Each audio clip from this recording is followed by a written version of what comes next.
Raider Nation, man, what is the deal? What is happening and what is going on, my Raider family, man? You are back for another episode here of the Raider Rundown. And as you can see, man, I'm going ahead and giving my reaction to the news that we just went ahead and might have finalized the deal with PG to keep him in LV, man. So without further ado, let's go ahead, let's get the intro started, and let's get the show cracked.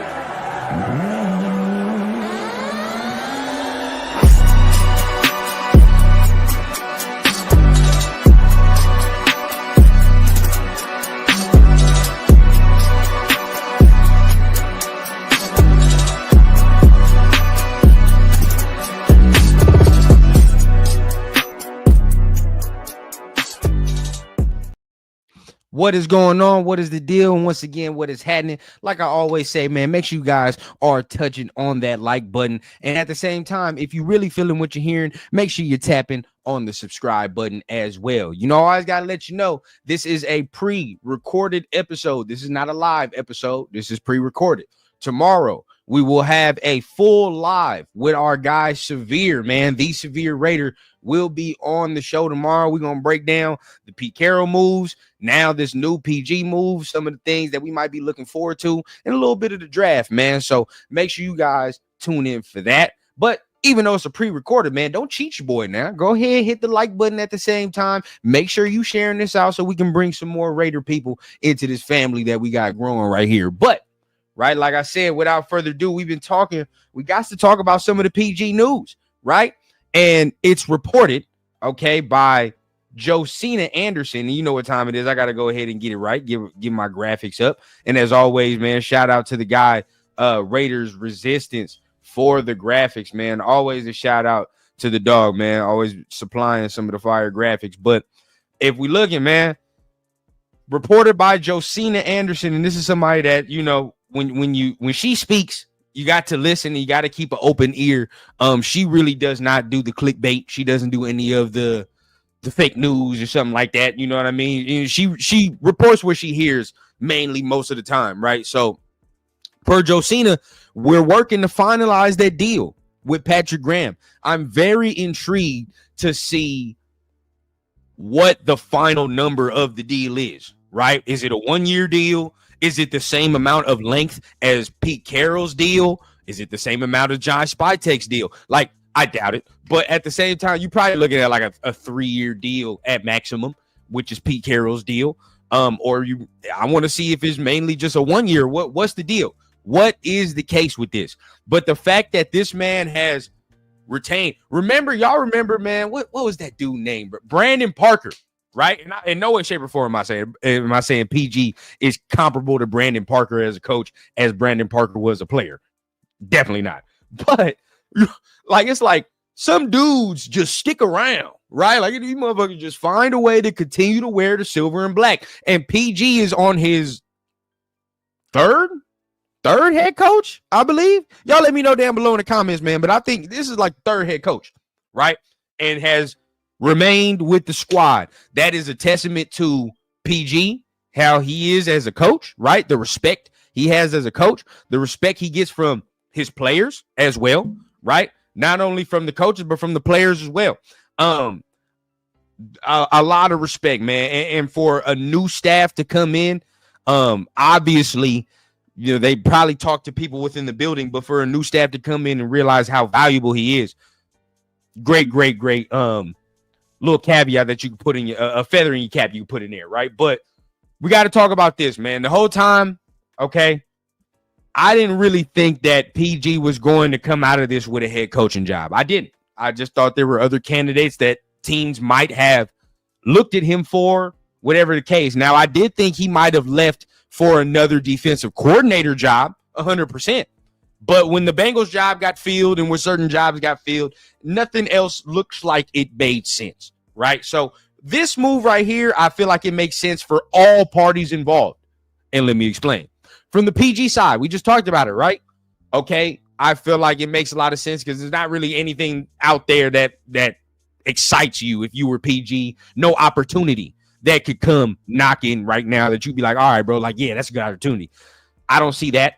Like I said, I thought that the Bengals defensive coordinator job would have been great for him or something like that, or if he could have got that job in Jacksonville, but motherfuckers did him dirty. Let's keep it spade to spade, bro. They pulled the Rooney rule on you, boy. They did. And they showed, man, other teams showed, bro, that wasn't what they did to PG as far as what they did in Jacksonville, bro. That wasn't respect. You feel what I'm saying? You say what you want, bro. That's not respect. I don't care how you make it sound, make it shake, whatever the fuck, bro. You had my coach out there on the tarmac. You feel what I'm saying? Like he would like somebody just left him at the altar. You had him on the tarmac, had no idea that you had Liam Cohen on the way. But see, that's the thing, bro. That's why I think it makes sense for PG to come back, because one, it's like, bro, you see how they disrespected you out there? See how they continuously disrespect you like that, bro? Come here where you're wanted, where the players love you, where we all want you to come back. Pretty much, majority of us want you to come back. Now, let's go from the other side. Why I think this is a very good move, important move at the same time. Now, all of you that are sitting there on the trade Max Crosby train, shame on you. I'm gonna just say right there, shame. But and I'm gonna say it, not even but we'll say it like this. Some of you be on the Max Crosby train or trade that man train because you don't like when somebody comes out here and speaks the truth too plainly to the media. I mean, I'll just keep it spade to spade, bro. I see it. I see it unfolding between some of you.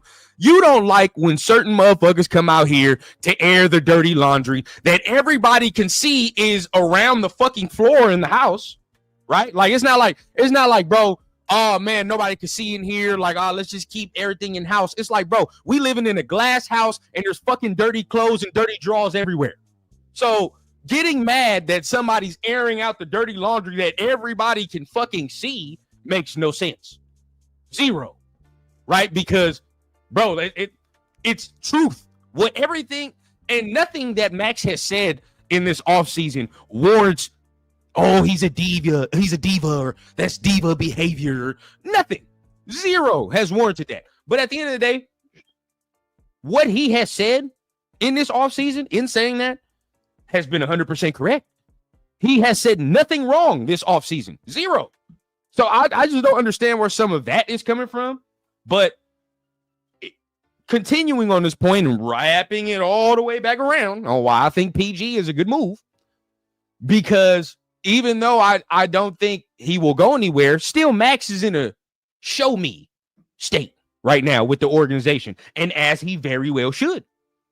If some of y'all, when Pete Carroll got hired, some of y'all was like, well, I got to see. He got to show me. So why the fuck can't the dude that's actually playing for him say that as well? And why can't, and although there are some players that I don't think have the luxury to say that, right? But there is a difference. There is a cutoff line. Not every player has the luxury to say, well, I got to wait and see. I need to see what the organization does. They need to prove something to me. Not every player has that benefit, right? Some of y'all just got to sit, grin, and bear it. I would just keep it a bean, bro. Like, this is what it is. You don't have the talent. But when you get a guy that has that talent, that wants to be here, but at the same time, the organization has not matched that want to from the player, then he has every right. Just like you, I say it every time, bro. Like, yeah, they're making millions of dollars. It is what it is. But jobs are jobs, bro. Correlation is correlation. Don't matter if you working in motherfucking the Raiders organization and you're Max Crosby and you're the best player on the team, you would want to see what your boss or whatever does if you have a new contract coming up, if you got some new guaranteed money coming up, right? You got to kind of look. It don't matter if you working for the Raiders or you working at fucking Pizza Hut, wherever the fuck it is, bro. If you are the best employee at that job, then sometimes you warrant certain things from that job. If that job is not giving you what you require, right? Say I don't give a fuck. I'm working at Pizza Hut, bro. I'm the best motherfucker working these pizzas. Bang, bang, bang. I'm getting these bitches out. It don't matter how it is, bro. I'm quick. But my boss is slow to supply me with the ingredients that I need, which then reflects back on me and motherfuckers saying, well, I'm a slow pizza delivery guy or I'm a slow pizza maker. Like, nah, it's not me. These motherfuckers ain't giving me the ingredients to cook. So what am I supposed to do? But I can't say that, right? I can't say that. I can't come out here and just be all right. Well, it's my boss's fault. It's my motherfucking boss's fault. Nobody gonna listen to that. They don't care. See, but this is the dilemma that people that some of these players are in, bro. This is the dilemma that Max is in. Now, I think, to wrap it all the way back around, this move right here instills the fact that, yes, we are a new coaching staff, but we want you here. We need you here. I don't give a fuck what it is, bro. 9-8 needs to retire here. And I saw it.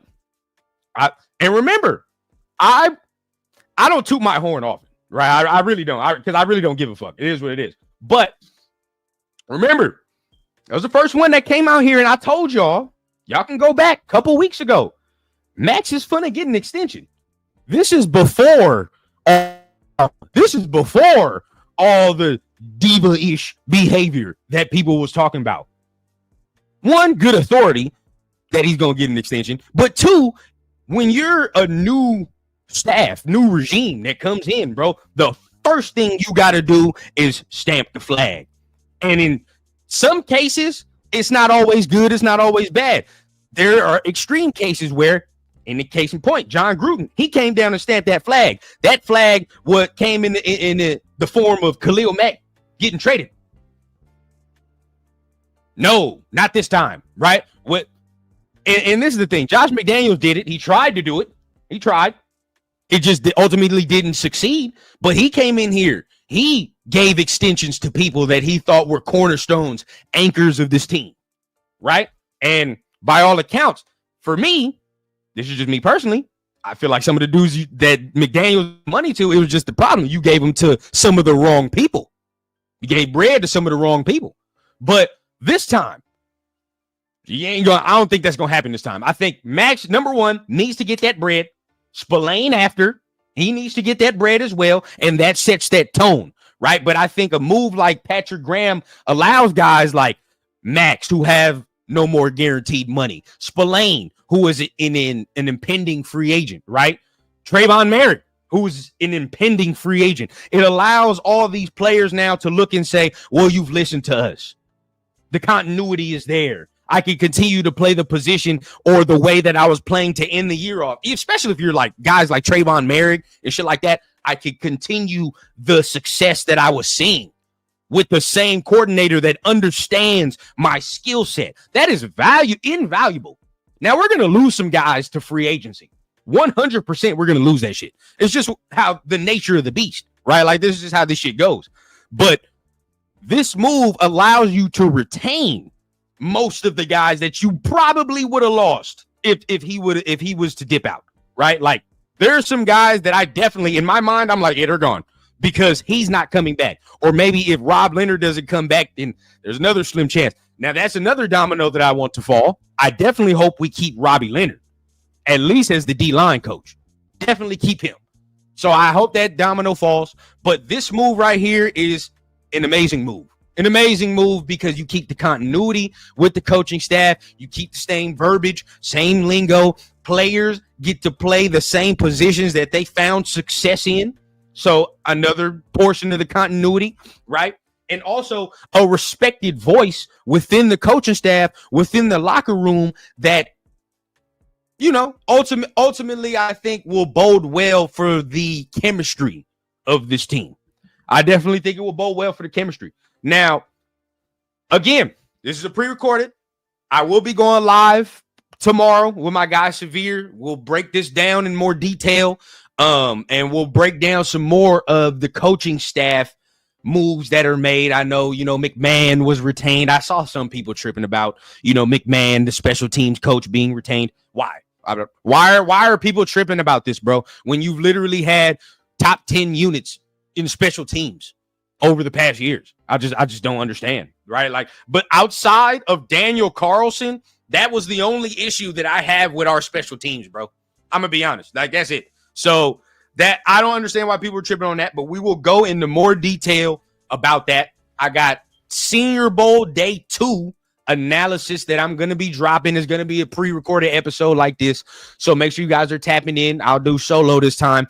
But the Day 2, I'm gonna Probably gonna have to record this shit after this and drop it tonight or tomorrow morning. But either way it goes, bro, make sure you guys are keeping the notifications on for that. If you're a member, you might be getting the members only day 2 Senior Bowl analysis. I got to think how I want to do this, but I think I might do members only Senior Bowl analysis for day 2. So if you're not a member, 100%, I would appreciate it if you did become a member. But if not, it's all good, bro. Still got some content for you. You know how Rundown do, man. We never stop working around this mug. So without further ado, man, make sure you guys are hitting the like button, hitting the subscribe button. I definitely will be going live tomorrow, whatever the case. You already know what time it is. And I say it every time. We keep it authentic from the clouds to the ground here on the Raider Rundown. Peace. And y'all be safe tonight. I need a bad bitch with an accent, serving in peace, still taxing. Just got tapped for the young cash app, moonwalking like a young Mike Jackson. Yeah, shots to the head, ride clean and still fuck feds. Realest nigga and it's on my kids, so who the fuck gon' wanna test me, bitch?